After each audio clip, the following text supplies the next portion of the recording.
they're slim pickings, Gio. Again, we mentioned, Canelo cleaning at 168. There hasn't been any young, true buck that has, thing coming up at 168. Truly, that's ready for him. They're all mostly green. They're not as experienced. They're just not there yet, and that's not Canelo's fault. Canelo he's just doing what he's doing, and that's winning with the guys available. Of course, 175 is probably a little bit too much for him. We saw that with the Bebo fight, and we've seen the monster that is Beterbiev. So, again, we already know that Canelo's already, fighting outside of his natural weight, which is, in my opinion, like 164. He's a small guy, what, 5'8", 5'8.5". So he's already overachieving, in my opinion. And again, the guys at 160, they're just, I don't know what they're doing, Joe. Again, we have a Islanded Lara that's way past his prime, but he's still got a title.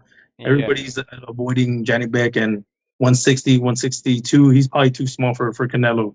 But yeah, again, there's slim pickings all around that 160 to 175 division for Canelo. So again, usually when we get guys that have been so great and then they're getting closer to that mid 35 geo, we worry for them because the next up and coming guy is coming, and that's not the case. It's not the case for Canelo. So he's gonna be fighting for maybe four to six fights, and I don't see a lot of competition around. So hopefully David is able to somehow you know convince Canelo, but I just know that the approach of disrespecting him, trying to get under his skin, that's not going to work, man. I think you need to take the respectful approach the way Munguia did to try to sweeten your way into a fight. And Berlanga too. Staying on that topic, Berlanga too. Doesn't seem like he's ever disrespected Canelo. I Yeah. think I saw a video recently of Berlanga and Canelo in the same building, and Berlanga uh, just kind of said hi to him, respectfully, So yeah, I think Canelo's being petty, by not giving David Benavidez that opportunity and going with the guys around him, right? Like Munguia, Berlanga. Obviously, I think David Benavidez probably has maybe a little more popularity than those guys. Maybe a little more popular. I'm sure they'll do bigger numbers with that fight. But as I said, I think Canelo's just being a little petty and giving the fight to the respectful guys. Who've been waiting, but not insulting him. Yeah. Um, but yeah, and Jaime Munguia just signed to Top Rank. I don't know if you heard too. Oh, I didn't know that. Nuts.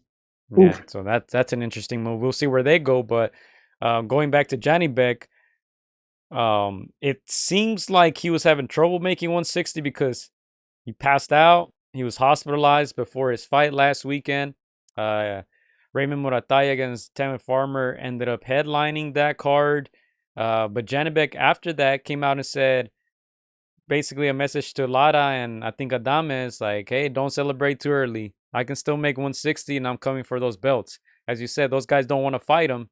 Johnny Beck kind of seen as the boogeyman at 160, and the other guys reluctant to get in the ring with him or unify those belts. But seems like Johnny Beck wants to give it another go at 160. And at some point during this podcast too, I mentioned Muratay against Farmer. We'll rewind to that fight, but yeah, we'll see what happens with this Canelo news. I think we can move on. Uh, but the truth of the matter is, Canelo can fight anybody. It's gonna sell. People are gonna watch. People are gonna talk bad, talk good, but people are gonna tune in. So we'll see. I think it happens just because how close we are to that September date.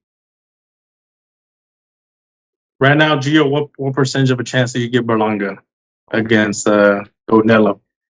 So I think, as we mentioned earlier, it's kind of difficult to get excited about this fight. But the one thing I do want to see is Canelo's chin. When guys get older, usually one of the first things to go is chin, right? They say power is the last thing to go. Chin usually is where you start finding out, how many miles are really on that body, how they're affecting, that fighter. With Canelo, we haven't seen him hurt since Jose Cotto, way back when he was 19, right? None of the guys have been able to hurt him. None of the power punchers, Gennady Golovkin, Daniel Jacobs, who retired, lost to Shane Mosley Jr. and then retired. Guys like Kovalev weren't able to hurt Canelo. the big guys. So um, I want to see, first of all, if Berlanga could catch him. I think Canelo will stand toe to toe with Berlanga at some point. Just as soon as he finds out that Berlanga doesn't belong in that ring with him, I think he will go to toe to toe with him, and let's see how he takes that punch, right? And that's Berlanga's only chance, win by KO. So we'll see how old Canelo really is at 34. He has a ton of fights, close to 70 fights. So um, with that being said, I man, probably like 5% for Berlanga, maybe 5%. I don't know if you have a higher number, but I just don't think he's ready at all. And his power hasn't been able to bail him out against some of these other guys, some of these guys who are nowhere near Canelo's level. You see a lot of UDs there lately. I just don't see him hurting or catching Canelo, and I 100% don't see him outboxing Canelo. Yeah, usually when we see a fight that's a mismatch, we usually give him 20%, right? 25%, 30%. I was thinking those numbers, but then I was like, nah, it's too green, too one dimensional. So I was gonna say something like 15%, 10 to 15%.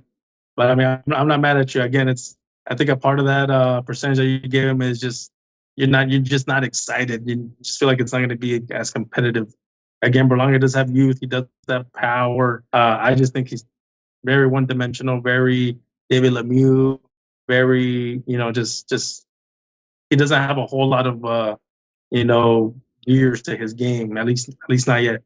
So yeah, again, I do believe like he's gonna ride or take the fight to Canelo, and if he can push him and make it close distance, he can have some success. But I don't see it with Canelo. Canelo, like you said, Joe, the chin is something that Canelo's always had.